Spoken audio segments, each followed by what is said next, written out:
बल एवं गति के नियम, इस पर आधारित आंकिक हमारे क्लास 9th साइंस के चैप्टर 9 और 11th फिजिक्स का बड़ा इम्पोर्टेंट पार्ट है। तो आइए इन सवालों को, इन आंकिक प्रश्नों को, जिसमें बल और गति के नियमों पर आधारित आंकिक प्रश्न है, समझने का प्रयास करते हैं। बल और गति के नियम पर आधारित आंकिक जब भी आते हैं, मतलब बल का आंकिक जब भी आएगा, फोर्स का न्यूमेरिकल जब भी आएगा, तो वो गति के नियमों के साथ ही जुड़ कर आता है। स्पेशली फॉर क्लास 9th जो कि 11th का बेस है, उसमें ऐसा होता है। जैसे हम अगर एक प्रश्न पर विचार करें कि यहाँ आपको एक ट्रक दिखाई दे रहा होगा और ये पहाड़ी से ट्रक क्या हो रहा है, ये ऐसे लुढ़क रहा है। तो एक प्रश्न पर विचार कीजिए कि एक ट्रक विराम अवस्था से, मतलब ये बिल्कुल विराम अवस्था में है और पहाड़ी से नीचे की ओर नियत त्वरण से लुढ़कना शुरू करता है। मतलब हो सकता है यहाँ पे कोई, यहाँ से उसने लुढ़कना शुरू किया लेकिन उसका त्वरण क्या है, नियत है, और वो 20 सेकंड के अंदर, मतलब 20 सेकंड में वो 400 मीटर ऐसे लुढ़क कर नीचे की ओर आता है। तो उन्होंने पूछा कि इसका त्वरण क्या है, तो त्वरण पूछा है। फिर पूछा है इसका द्रव्यमान अगर 7 टन है तो इस पर लगने वाले बल की गणना करो। तो सबसे महत्वपूर्ण बात तो ये होती है कि बल के लिए आप हमेशा एक ही फार्मूला दिमाग में रखिएगा, स्पेशली 9th के स्टूडेंट, F = ma।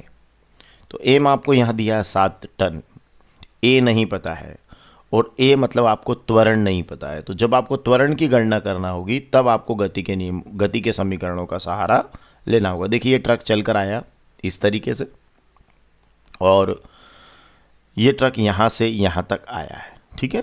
इसका प्रारंभिक वेग कितना है, 0 है। अब गति के जो समीकरण है उसी में त्वरण का जो पहला समीकरण है वो त्वरण का है, v = u + at या a = v - u/t। ये जो त्वरण का सूत्र है, वेग में परिवर्तन बटे समयांतराल। ये गति का दूसरा समीकरण है, s = ut + ½ at²।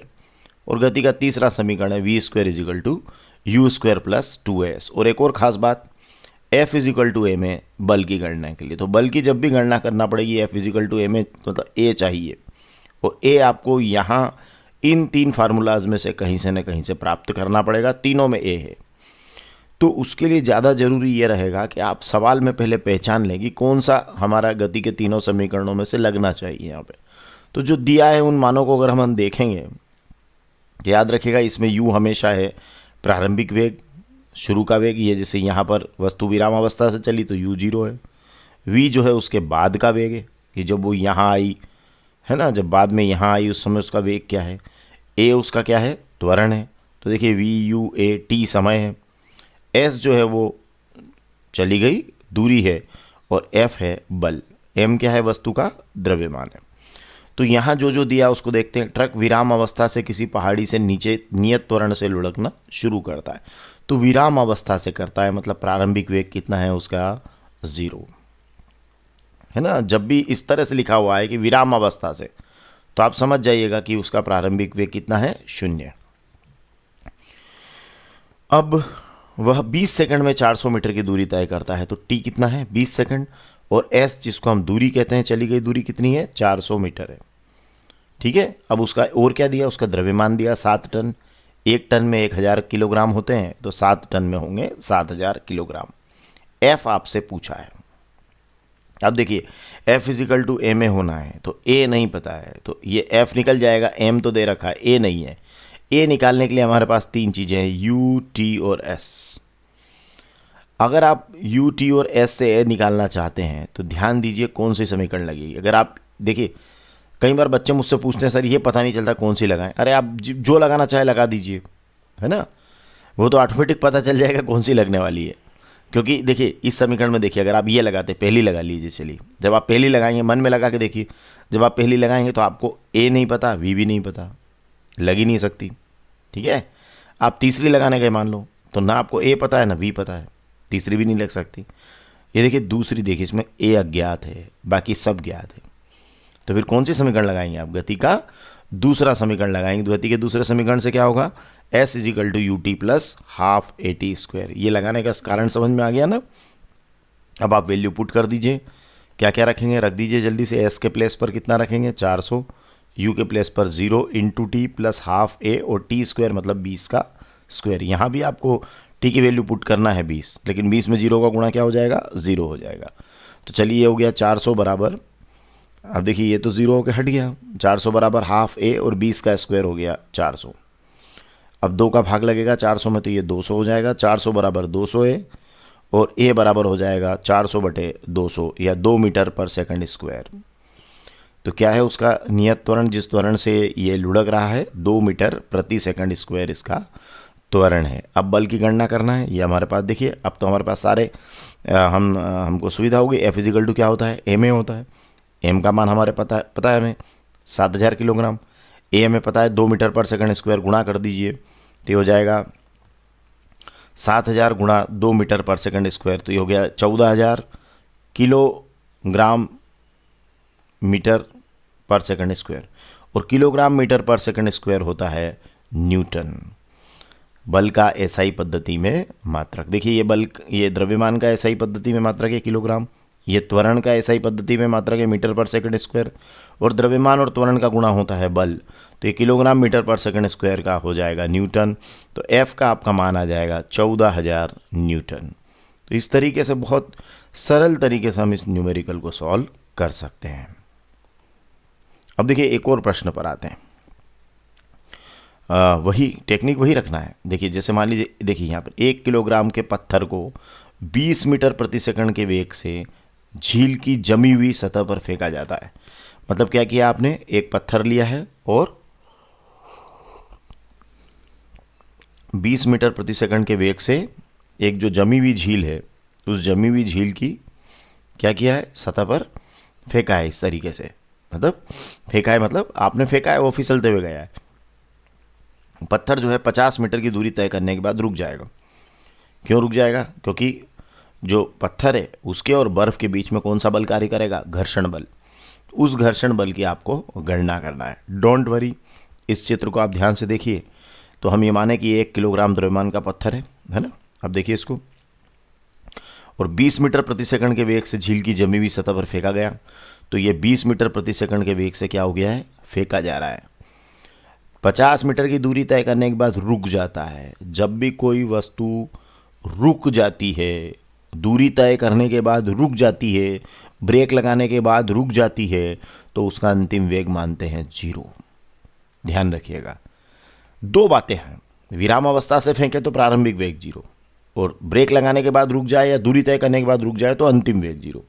अब यहाँ तो उसने 20 मीटर पर सेकंड के वेग से फेंका है, तो u बराबर हो गया 20 मीटर प्रति सेकंड।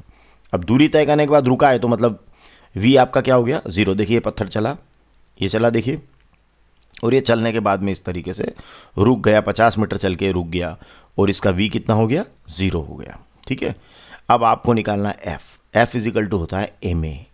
आपको लाना है, क्या लाना है, f लाना है, ma चाहिए। तो बिल्कुल m दे रखा है 1 किलोग्राम, a नहीं है पता है, यहाँ पर भी आपको त्वरण नहीं पता है।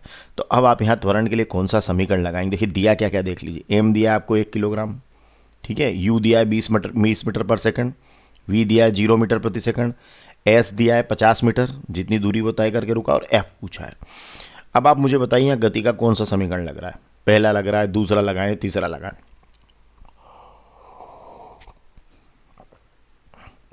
लक्ष्य है ए का मान निकालना। बताइए, ए का मान निकालना है, ठीक है। अब एक खास बात देखिए, यहाँ पर ए का मान तो निकालना, पर टी नहीं दिया है। टी नहीं दिया मतलब पहला समीकरण नहीं लग रहा है, दूसरा नहीं लग रहा है, कौन सा लग रहा है, तीसरा लगेगा।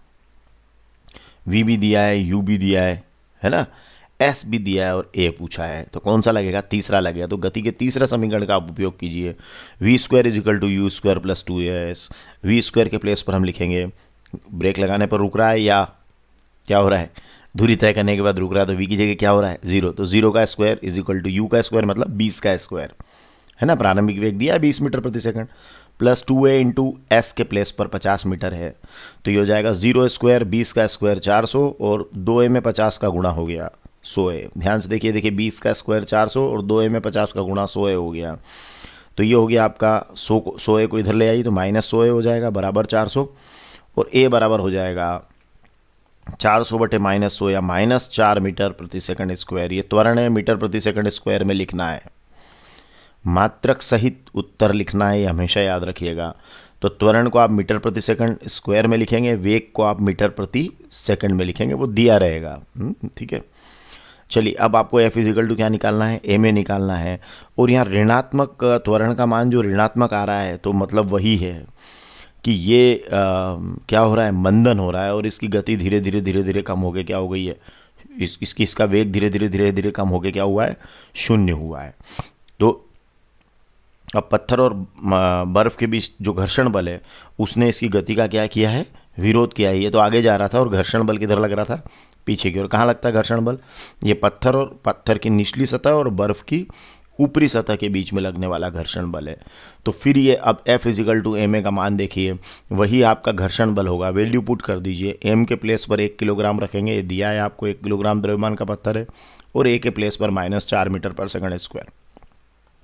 अब आप देखिए, 4 में 1 का गुणा 4 हुआ, और माइनस का 4 आगे आ गया, ये हो गया किलोग्राम मीटर पर सेकंड स्क्वायर। ठीक है ना। ये जब ये गुणा में होता है तो इसको आप डैश करके ऐसा लिख सकते हैं। तो ये पूरा एक मात्रक है, किलोग्राम मीटर पर सेकंड स्क्वायर। और देखिए, किलोग्राम मीटर पर सेकंड स्क्वायर को बोलते हैं हम न्यूटन। तो F = हो जाएगा -4 न्यूटन। तो जो हमने बात समझी कि पत्थर और बर्फ के बीच जो लगने वाला घर्षण बल है, उसका मान कितना है, 4 न्यूटन है उसका मान। धन्यवाद।